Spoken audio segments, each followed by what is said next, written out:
This is CBC Vancouver News.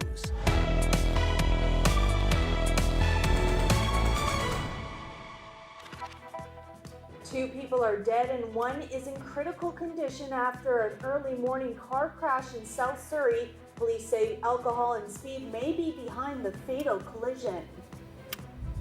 And people came from all over the Canada, US, everybody represent here.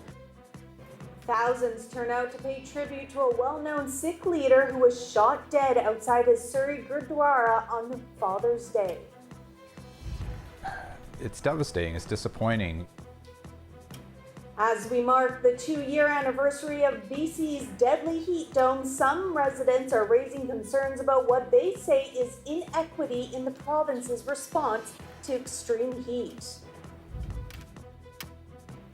Good evening, thank you for joining us. I'm Janella Hamilton. Alcohol and speed could be factors in a two-vehicle collision in South Surrey early this morning that left 2 people dead and another person in hospital in critical condition.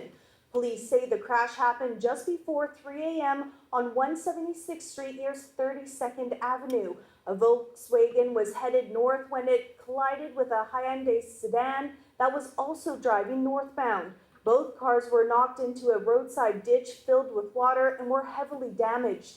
3 people in the Hyundai were taken to hospital in critical condition, 2 of them dying from their injuries. The driver of the Volkswagen is now in police custody. Anyone with information is asked to call Surrey RCMP.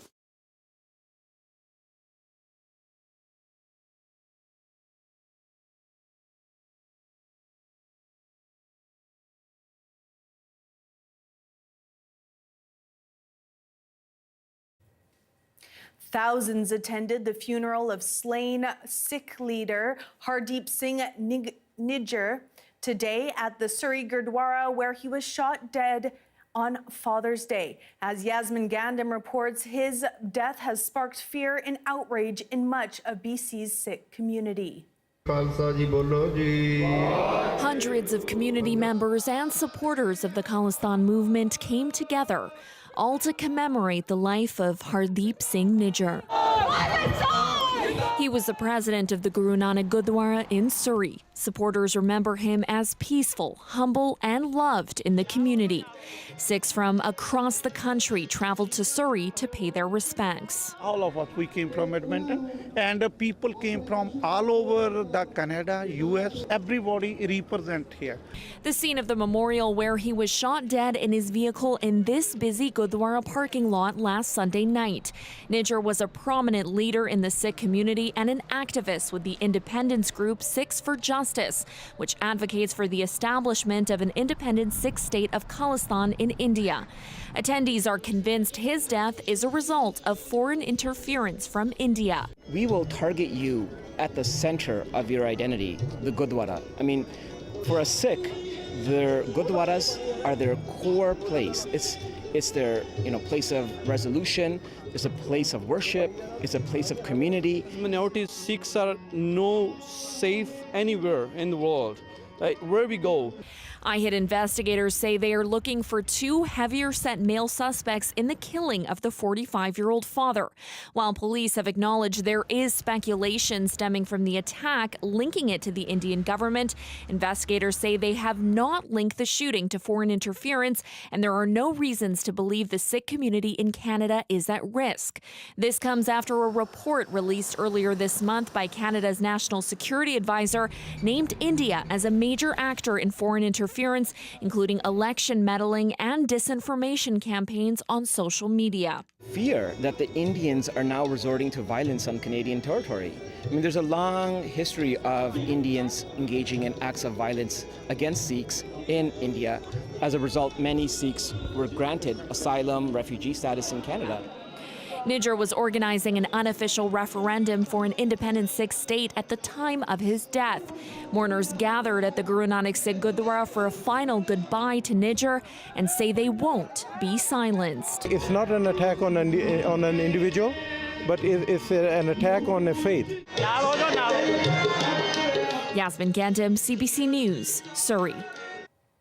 A vigil was held at the Vancouver Art Gallery today, marking 2 years since the heat dome of June 2021.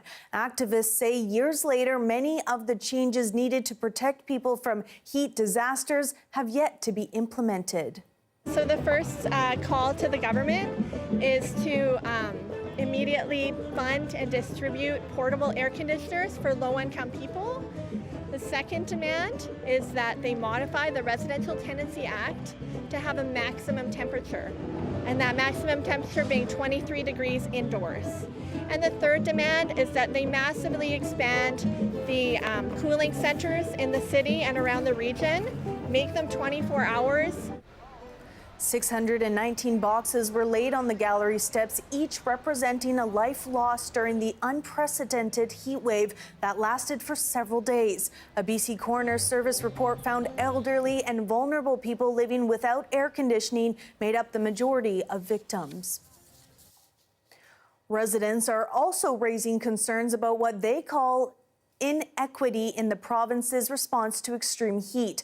While BC has strongly promoted heat pumps to reduce people's reliance on fossil fuels, as Yasmin Khanea reports, restrictions around government rebates are keeping efficient cooling devices out of reach for many. So it gets incredibly hot. So here we have one of our two portable air conditioners. Chris Ramsey and his wife Sarah need 2 air conditioners to lower the heat in their Richmond condo. I've noticed that if it's 25 outside, which can be not a bad day, it tends to be 35 in here. A potentially dangerous temperature for their 17-year-old cat, Cheddar. So they looked into getting a heat pump that uses outside air to cool a home in the summer and heat it in the winter. Heat pumps are environmentally friendly and save money in the long run. The province and the federal government offer rebates for installing a heat pump. People living in detached houses and townhomes can get thousands of dollars. But condo and apartment owners like the Ramseys aren't eligible for any rebates. It's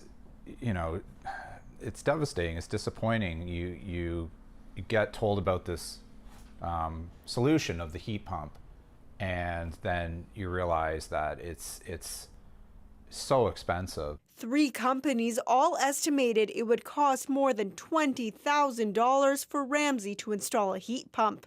And it was $25,000 plus GST plus $950 for electrical. Following the heat dome in the summer of 2021 that resulted in several days of high temperatures and more than 600 heat-related deaths, a BC Coroner Service report recommended the province provide air conditioners and heat pumps as medical devices to save lives. But that has yet to happen. BC Hydro, which administers the rebate program, says the purpose of the rebate is to encourage people to switch from a gas to an energy-efficient electric heating and cooling system. But it says apartments use significantly less energy than houses. Ramsey says without the rebate, a heat pump is unaffordable, leaving the couple with what they call a loud Band-Aid solution. Yasmin Khanea, CBC News, Richmond. Some medical experts are calling for more protection for people suffering from schizophrenia during extreme heat events. They say compared to other chronic illnesses, people diagnosed with schizophrenia are at a higher risk from heat events like the 2021 heat dome. People with schizophrenia often have a condition called anosognosia. And anosognosia is when a person lacks insight into their own health status, so they can't perceive that they're sick. And so during extreme hot weather, this may have meant that people were unable to perceive that they were overheating, such that they didn't take action to cool themselves down when it was getting extremely hot. Lee says BC's heat dome killed people diagnosed with schizophrenia at a higher rate than those with any other chronic illness. He says building more green spaces, air conditioning and cooling devices in housing units, and opening more cooling centers could be a solution. To political news now, the NDP comfortably held their seats in 2 by-elections over the weekend in the ridings of Vancouver, Mount Pleasant, and Langford-Juan de Fuca on Vancouver Island. We spoke with a political analyst who says the results prove the newly named BC United Party has its work cut out for it when it comes to drawing in voters old and new. Perhaps BC United needs to do more work reintroducing themselves under their new name to voters, or perhaps more ominously for the party, it suggests that voters are not convinced of the wisdom of the new name change, and that they are looking for another place to vote when they are looking for an alternative to the BC NDP. Preliminary results show BC United saw its share of the Langford-Juan de Fuca vote drop more than 6 percentage points since 2020. Out of about 51,000 registered Vancouver Island voters, only around 26% cast ballots. Many parts of the province were under a severe thunderstorm watch or alert earlier today, including the Peace region. The watch has since ended, but the Prince George Fire Centre says there has been a significant amount of activity over the last 3 days. So with this weekend's thunderstorm, there was a lot of associated lightning.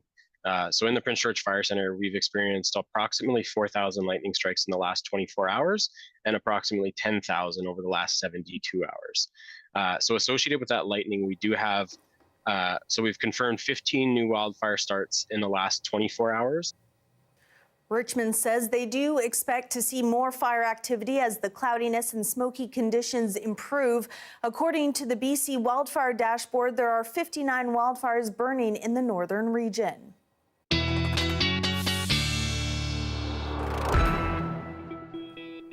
All right, it is a time now to take a look at your forecast. Let's see which regions are going to be expecting those thunderstorms. Let's start up in our current temperatures. Right across the board, we have West Vancouver, 18 degrees, 16 at the airport, 18 at Pitt Meadows, 16 at White Rock, and moving on to our next, tomorrow's forecast, rather, I should say. Let's start up at Dease Lake, 23 degrees, mainly sunny for tomorrow. Prince Rupert, you're going to be seeing 17 degrees with a 30% chance of showers. Prince George, nice and sunny with a mix of clouds at 27 degrees for tomorrow. Williams Lake, 29 degrees and sunny. Kelowna, 30 degrees tomorrow, but a risk of thunderstorm tomorrow afternoon and wind gusts of about 20 kilometers an hour. And Cranbrook, you are going to see similar conditions with a 26-degree high for tomorrow. Sunny in the AM, but risk of thunderstorms in the PM. Here in Metro Vancouver, taking a look at our 5-day forecast. Monday, 21 degrees and sunny right across the board all the way till Friday, when those clouds will peak out again with a high of 23. Downtown Duncan became a sea of rainbows today for the community's first ever Pride Parade. The Cowichan Pride Society hosted the festival, which also saw hundreds of local vendors, drag performers, and live music. I think people are feeling hopefully safer to be out and to show their differences, though there has been a rise in hate recently. So I think that also is bringing out a lot of diversity and allyship, is because we want to really show that we're standing together and that equality and rights matter for everyone. Hundreds of participants in costumes marched through downtown, proudly waving pride flags and showing off their true colors. Even the four-legged friends got all dressed up. The Victoria Pride Day Parade, will be held on July 9th.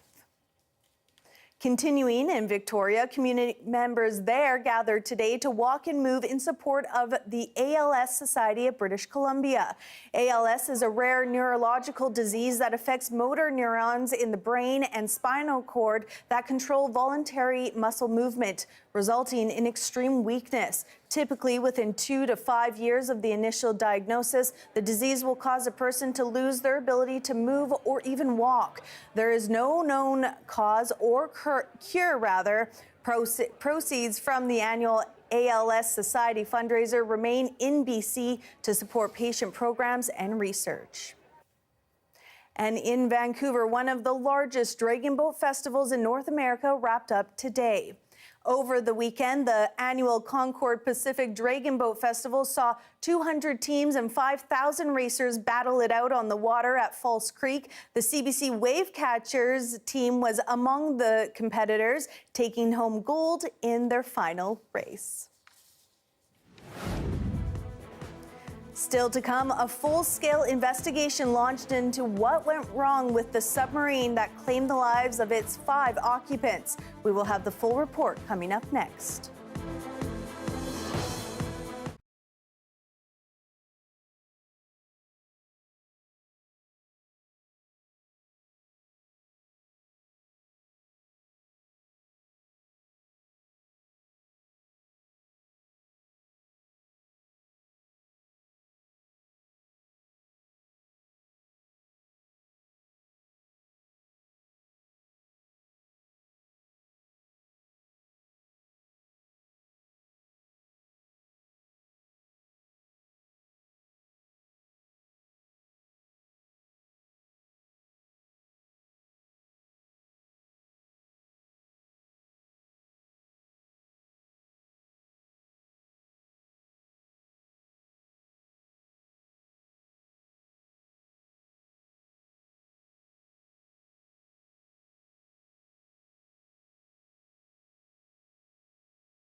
Montreal's air quality has been declared the worst in the world among major cities. It's because of raging wildfires in northern Quebec. And with Canada's wildfire season far from over, this likely won't be the last time air quality is a major issue. Jennifer Yoon shows us how people in the affected areas are coping.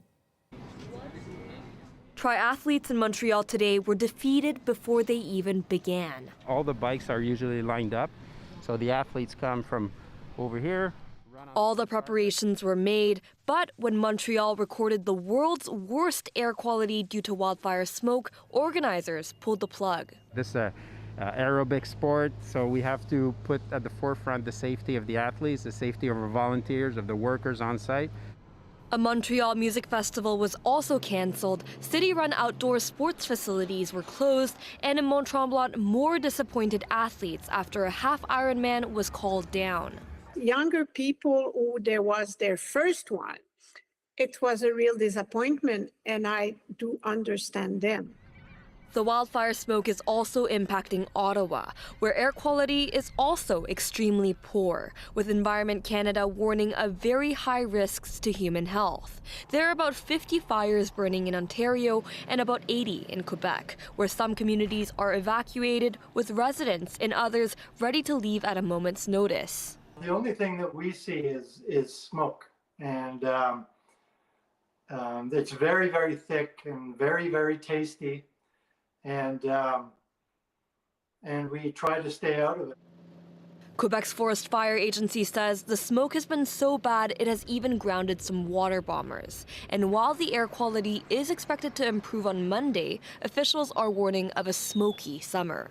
We will have a lot of people working all summer on these fires, and maybe you will see smoke sometimes in the summer coming in the city.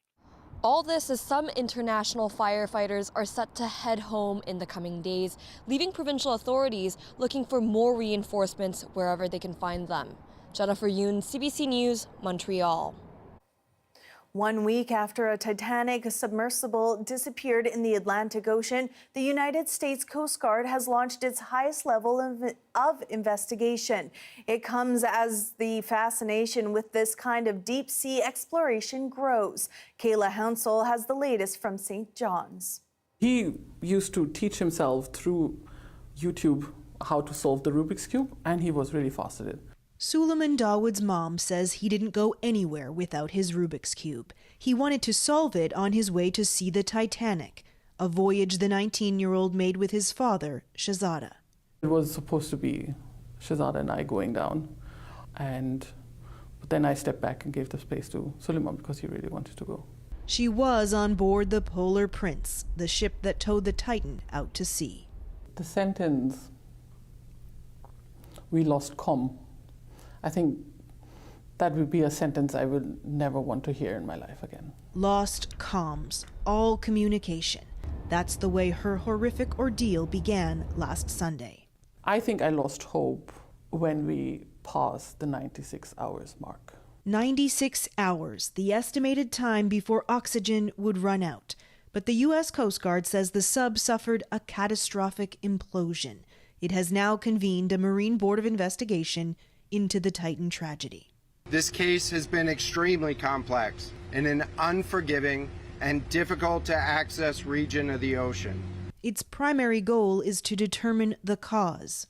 The MBI, however, is also responsible for accountability aspects of the incident, and it can make recommendations to the proper authorities to pursue civil or criminal sanctions as necessary.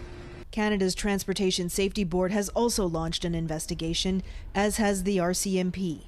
This remotely operated vehicle has been to the ocean floor 4 times, trying to recover the wreck, a priority, says the Coast Guard. It won't say whether recovering the bodies will be possible. And I miss them. And I really, really miss them. A mother's grief following a father and son adventure that all began on Father's Day. Kayla Hounsell, CBC News, St. John's. As turmoil seizes Russia, Justin Trudeau is convening with some of its neighbors. The venue is the Nordic Prime Minister's meeting. The CBC's Rafi Boudjikanian reports. As Justin Trudeau landed in Iceland, his first calls were to allies thousands of kilometers away. Over the past hour, I've spoken with President Zelensky and President Biden. They spoke about the recent rebellion in Russia, what it could mean for the war in Ukraine. All right, squeeze in. Trudeau was a guest at this Northern European leaders meeting ahead of the larger NATO summit next month. He met its newest member, Finland, before arriving in Vestmannaeyr. I'm very pleased that you were the first one ratifying our NATO membership. So now we are allies, and I think that we have a lot to do in security, in Arctic, in energy, in climate. Security will likely dominate this meeting. Iceland just announced that it's shutting down its embassy in Russia in August, and it's asked the Kremlin to reduce its diplomatic presence in Reykjavik. There isn't any dialogue on trade or culture, which is the main focus of an embassy. So we thought, first and foremost, this is this is not the priority now to keep an embassy open in Moscow, but it also obviously sends a political message to Russia. Unlike many of the countries here, Canada has not taken steps to expel Russian diplomats since Ukraine's invasion. Prime Minister Trudeau may hear a little bit about that inside conversations. You know, what are you doing about the Russian presence in Canada? Why are you not taking action? All this as the Nordic countries also hope to discuss climate change, Arctic sovereignty, and renewable energy. The meeting's agenda overshadowed before it even starts. Rafi Bujikanian, CBC News, Vestmannaeyjar, Iceland. Here we have a live shot of Harbour Centre. When we come back, we'll get a look at a one-of-a-kind sand art project that's taking over Chesterman Beach in Tofino.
A world-renowned artist who creates geometric sand paintings has been creating a Zen-like art project that's taking over Chesterman Beach in Tofino.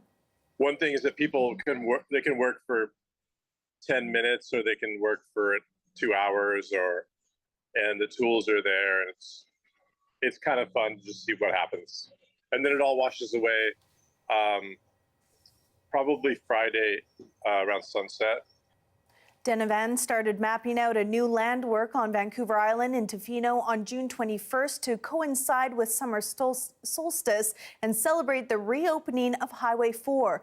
Denovan has produced massive pieces primarily out of sand in more than 25 countries, including Spain, Russia, England, and Uruguay. That is your late news for this Sunday. Thank you so much for watching. For news at any hour, visit our website, cbc.ca/bc. Have a great night.